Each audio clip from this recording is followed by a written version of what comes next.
Are you sick of me talking about big food yet? I don't care because I am obsessed with it. I think it's one of the most important things that is going on. People waking up to the corruption of big food. And so every single time a new piece of news drops, I have to talk about it. And I happened to hear from a little birdie that there was somebody very special just traipsing around the office here at TPUSA HQ today. And I was like, stop, wait, come in. Let's record a quick video about this breaking news. I have bombSHELL, Good Ranchers founder, with me today. Hey, this worked out perfect. Yeah, it really did. Glad to be here. There's some crazy stuff going on with lab-grown meat, which I was shocked when I heard this. So I guess it's grown from real animal cells, they say. Cultured animal cells, yes. Okay. And so you'll have to explain what that means. Yeah. Because this is going to be in restaurants soon in D.C. and San Francisco.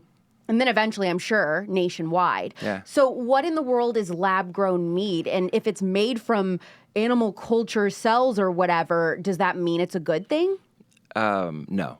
That's absolutely not. I figured. It's rather disgusting. I mean, I don't know if have you Googled pictures of it? No, tell me. It's bad. I mean, conceptually, it's bad. We're messing with nature in a way that we shouldn't be messing with nature here. It's not going to be sustainable. Well, they say it is more sustainable because, you don't have to kill animals now and all this. So what are we going to do with those animals? Yeah, that's a really good point. I mean, Ireland right now is talking about euthanizing 200,000 cattle. So what's the health benefits, if any, of eating lab-grown meat? For men, you're going to produce more testosterone, produce more creatine. It's got healthy vitamins and minerals that you need, healthy fats that are going to help your brain function and help you grow muscles. That's the benefits of eating real meat. So I'm assuming if it's all lab-grown, then we're going to be missing out on a bunch of nutrients that you would get from the real thing. I'm not putting it in my body. I mean, processed foods started 50 years ago, and this whole craze of, we can ultra process it, and we can take out all the fat, and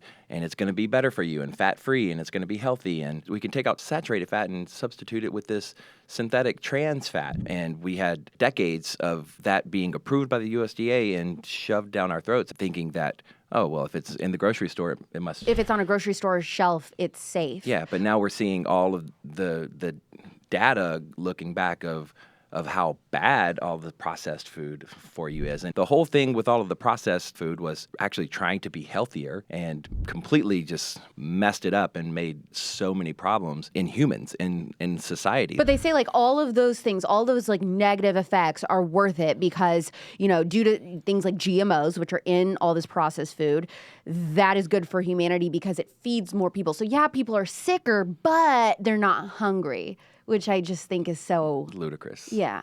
Yeah. And they're saying the same thing about lab-grown meat. They're like, we'll get to feed more people.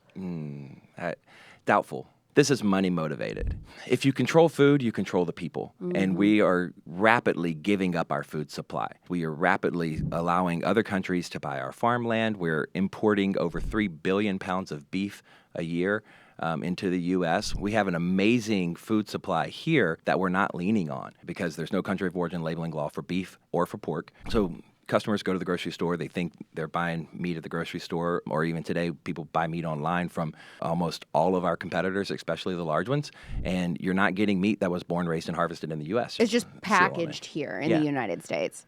Well, I saw this article from Scientific American, and I was like, oh my gosh. So they described how a lab-grown chicken nugget is made. Scientific American says, a lab-grown chicken nugget starts the classic way, with an egg. Food scientists sample stem cells from a fertilized chicken egg, and then they test the cells for resilience, taste, and the ability to divide and create more cells. Yeah. Next, the scientists can freeze the best cells for future use, and when it's time to start production, the food scientists submerge the cells in the stainless steel vat of nutrient-rich broth, so they say, containing all the ingredients cells need to grow and divide.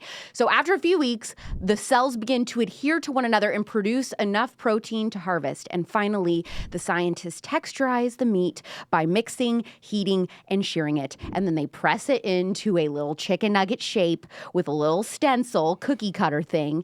And that's how they make these chicken nuggets. So my question is, do you think that this lab-grown meat process, is this what corporations like McDonald's and Burger King and Wendy's are going to start doing? Will they start doing that, or will they stick to their Tyson nasty, pen-raised chickens? If they can get it for cheaper, absolutely they will.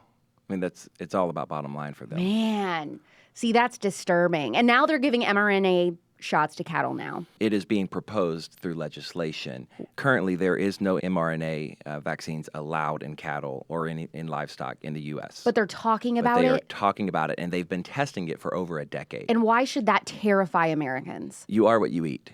And what goes into the animal essentially is going to go into you. Yeah. You don't see any reason why they would need to inject that into animals. No. Yeah. So it's like unnecessary. So it's like, what is the reason kind of a thing? And since we don't know, probably best to avoid it. Now, I see all the time, like my favorite influencers on Instagram posting and talking about all these different meat subscription boxes. There's a lot of them available. Mm-hmm. Why is Good Ranchers the best choice in particular when there's so many to choose from? How can somebody not be overwhelmed and feel confident like, okay, Good Ranchers is the subscription box that I should go with? Yeah. First and foremost, our quality is second to none. Second of all, I think our values align with your listeners probably more than any of the other companies out there, especially the big ones. Don't want to name You're not them. going to take our money for our subscription box and put it towards Planned Parenthood, basically. Correct.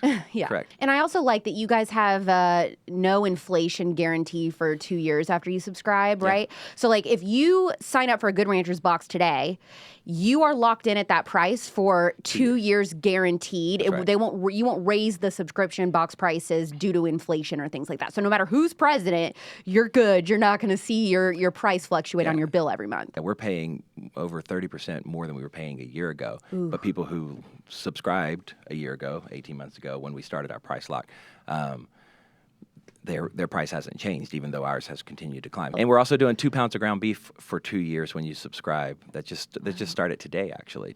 Extra in your box? Yeah, 2 pounds, additional 2 pounds of ground beef. Let me tell you something. For free. Can I make a request? Yeah.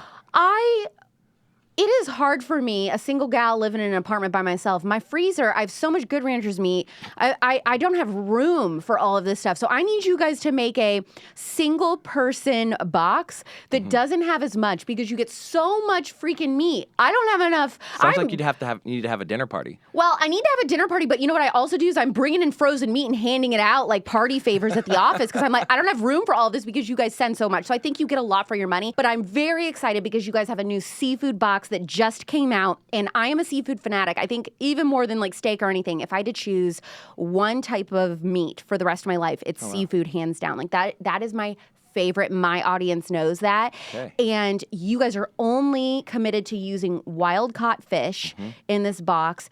And so I just learned all about the differences between farm-raised shrimp and salmon and wild-caught shrimp and salmon. So if you eat a farm-raised piece of salmon, you could be consuming up to 11,000 microplastic particles. And those microplastics, they're accumulating in your organs. They're potentially disrupting your endocrine functions. And so we don't want that. And so that's a huge thing. I also heard that we're talking about the mRNA vaccine. I heard they're going to put that now into the farm-raised salmon. The fish! Which I don't even understand that. So that's something to look out for. And then also, when it comes to farm-raised shrimp, and if you just get it like a frozen bag of shrimp at the grocery store, it'll say farm-raised Indonesia or something like that. And they keep them in these tiny little pens in the middle of the ocean, and they're so overcrowded. They throw bags of powdered antibiotic into the water. Sick. Yeah. See, because they have to do that because they're getting so sick. Down. Yeah, they're so overcrowded that the disease is running rampant, and so they're throwing in all these antibiotics, and they also give them a bunch of poop and GMOs to eat. And so that's a whole thing. And then there's slave labor that's being used to farm these farm-raised shrimp in Southeast Asia and India or whatever. So do you need more reasons? You don't need more reasons. So, like tell me about the new seafood box with Good Ranchers and your all wild-caught fish in them. 100% wild-caught across the line. We're super excited about it because it's been a long time coming. We've been working for about a year and a half trying to make these relationships and get these sourcing because it'd be one thing if we just like bought a little bit, but then we would sell out, right? We have to make sure that the supply chain is consistent and strong and healthy and whole. So where are these fishermen located that you guys are using? So our shrimp's coming from the Gulf. from the Gulf of Mexico, and the salmon is coming from Alaska. Sweet. Yeah. Super I'm just excited. imagining these men on little ships with yellow raincoats. Yeah, you should invite them over for dinner to eat all the meat in your freezer. Yeah, no kidding. And, the other thing, too, about farm-raised salmon I didn't know. So farm-raised salmon, if it's not naturally in the wild, it's not that pink color. That's right. It's gray and hideous looking, and you would never put that in your mouth. So they're using like artificial dyes to give it that color. The only salmon that looks that true pink color is wild caught. So that's like a huge thing that grossed me out as well. And the other thing about our seafood, this is the last thing I'll say about it, but is it's flash frozen at the point of that it's caught. So, and why that's important. Fish begins to deteriorate very fast, and that's why people say, I like fish, but I don't want it to have that fishy taste. That's because it's deteriorating, it's rotting. Gross. And so frozen fish is actually the freshest fish. You want to freeze it immediately. And that's what the people don't know. In the grocery store, you see fresh fish sitting out there. It was frozen before it came to the grocery store, and now it's just sitting out there thawing and then eventually degrading, in fish you don't want that, because that's where that really pungent fishy taste can start coming from. So we harvest it and freeze it immediately, vacuum seal it and send it right to you, and it tastes like it just came out the ocean. It's delicious. You can also buy one time if you just want to try your meat. You can go to goodranchers.com and make a one-time purchase. It doesn't have to be a subscription also, right? No, but if you love America, subscribe. Absolutely. Subscribe, and you can also get a discount code if you use code Clark. So it's goodranchers.com/Clark with code Clark. And this has been Ben Spell from Good Ranchers, founder of Good Ranchers. Thanks, Ben. Yeah, thank you.